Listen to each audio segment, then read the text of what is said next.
తెలుసా మీకు అనేవాడు గట్టిగా. అర్థమవుతుందా? తెలుసా సహవాసం అంటే?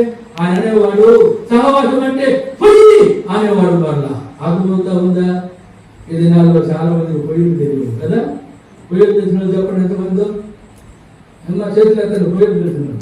ఇది పల్లెటూరు గడపలు పొయ్యిలు ఉంటాయి. పల్లెటూరులో పొయ్యిలు మాయమైపోతూ ఉంటాయి.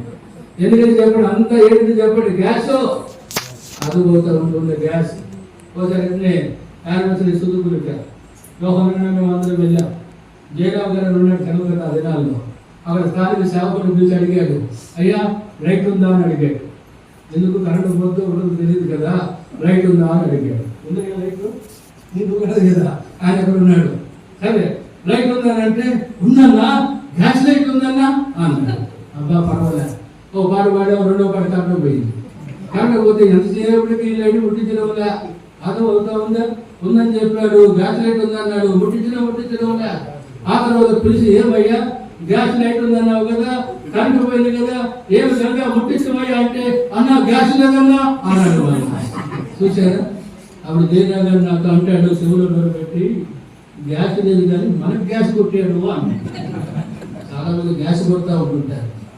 నమ్మకాకండి. సహవాసం గ్యాస్ కొట్టడం కాదు.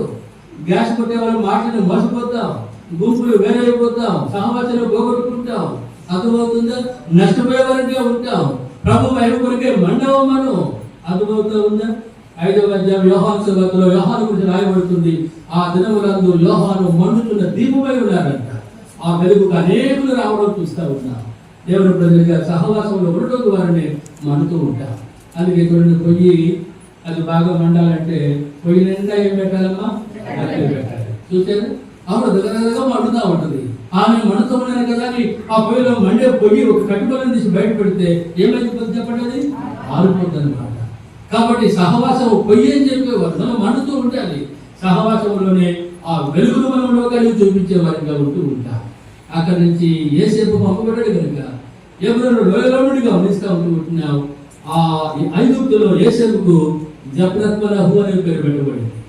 జప్నత్మనహు అనే వాడికి అర్థమైతే తెలిసిన చెప్పండి. చెప్పాలి ఎవరన్నా?